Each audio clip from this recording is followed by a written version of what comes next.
Friends, तो शुरू करते हैं आज का वीडियो।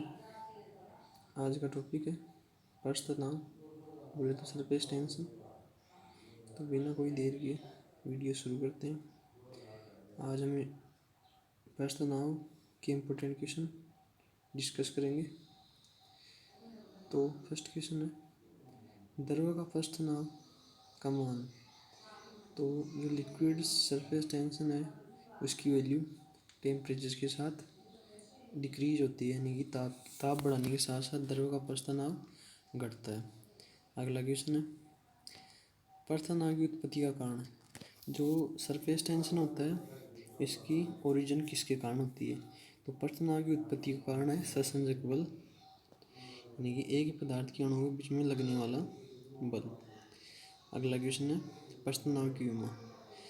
तो जो एयरफोर्स की एग्जामिनेशन है उसमें एक क्वेश्चन या दो क्वेश्चन विमा के ज़रूर पूछे जाते हैं। तो वो क्वेश्चंस हैं पर्स तनाव, श्यानता गुणांक, यंग प्रत्यास्थता गुणांक, ऐसे क्वेश्चन हो सकते हैं। तो ये क्वेश्चन आने वाला है और आ भी सकता है आपकी एग्जामिनेशन में। तो पर्स तनाव की विमा तो फॉर्मूले से कोई भी विमा निकालने के लिए हमें फॉर्मूला याद होना चाहिए। तो पर्स तनाव का फॉर्मूला होता है T=F/L। एफ की विमा होती है M1L1T-2 और एल की विमा होती है L1। तो L1 से L1 कैंसिल हो जाएगा, तो पर्स तनाव की विमा हो जाएगी M1T-2। अगला क्वेश्चन है ऐसा ही पद्धति में पर्स तनाव का मात्रक। तो मात्रक भी फॉर्मूले से निकाल सकते हैं। T=F/L। एफ का मात्रक न्यूटन और एल का मात्रक मीटर। इसको हम जूल पर मीटर स्क्वायर भी बोल सकते हैं, क्योंकि joule equals to newton into metre होता है। तो ऊपर नीचे मीटर से गुणा करा देंगे तो जूल पर मीटर स्क्वायर हो जाएगा। अगला क्वेश्चन है वर्षा की बूंद की गोलाकार आकृति तो किसके कारण होती है। तो वर्षा की बूंद की गोलाकार आकृति पर्स तनाव या सरफेस टेंशन के कारण होती है। अगला क्वेश्चन है शुद्ध जल एवं स्वच्छ कांच के लिए स्पर्श कोण का मान। इसे पूछ रहा है शुद्ध जल और स्वच्छ कांच के लिए स्पर्श कोण का मान 0 डिग्री होता है। और यही क्वेश्चन अगर सामान्य जल व कांच के लिए पूछे तो 8 डिग्री, पानी तथा कांच के लिए 138 डिग्री, तथा क्रोमियम व जल के लिए पूछे तो 160 डिग्री होता है। इसी कारण जो व्हीकल होते हैं या साधन होते हैं उन पर क्रोमियम की परत हटाई जाती है ताकि उनके जंग नहीं लगे, पानी उन पर टिक नहीं पाता है। अगला क्वेश्चन है यदि कोई द्रव किसी ठोस के पृष्ठ को गीला नहीं करता तो स्पर्श कोण।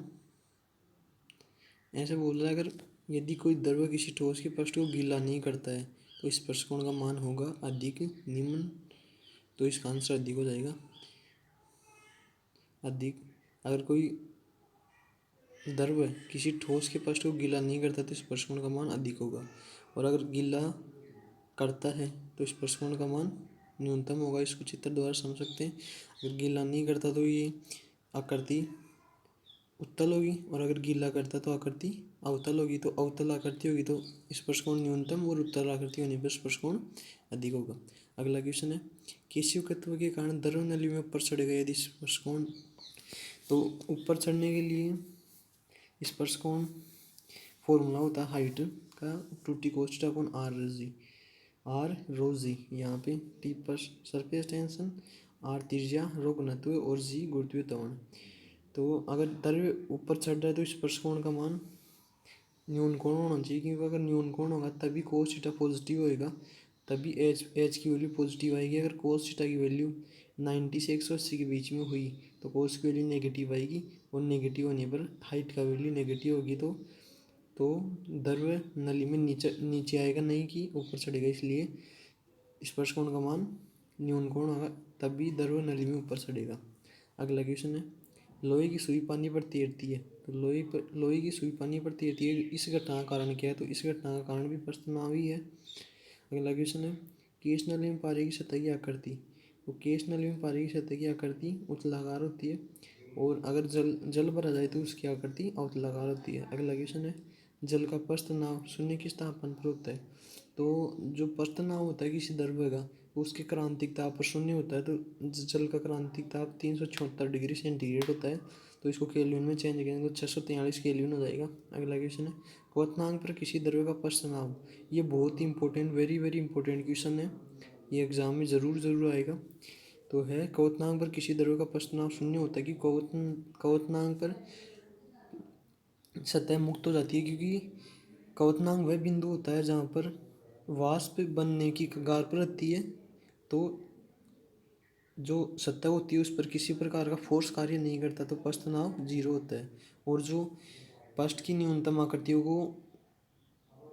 आकृति बनाए रखने के लिए जो फोर्स लगता है उसे ही पृष्ठ तनाव कहते हैं। तो इसी कारण अगर कोई फोर्स नहीं लगेगा तो पृष्ठ तनाव की वैल्यू शून्य हो जाएगी। अगला क्वेश्चन है, क्रांतिक ताप पर पृष्ठ तनाव। तो हमने पहले ही बताया था, किसी द्रव्य का क्रांतिक ताप पर पृष्ठ तनाव का मान शून्य होता है, और जल के लिए वो वैल्यू 643 केल्विन होती है। तो ये था आज का वीडियो, अपना रिस्पॉन्स दीजिए, सब्सक्राइब कीजिए चैनल को, ज़्यादा से ज़्यादा शेयर कीजिए। अगर हमारे 100 सब्सक्राइबर हो जाएंगे तो हम इम्पोर्टेंट इंग्लिश की क्लास शुरू करेंगे, जो आपके एग्जामिनेशन में बहुत ही कारगर साबित होगी, जिसमें इंग्लिश का कंप्लीट एयरफोर्स का कोर्स कराया जाएगा। तो सब्सक्राइबर इंक्रीज करिए ताकि इंग्लिश की क्लास शुरू हो सके। बहुत बहुत धन्यवाद, थैंक यू वेरी मच।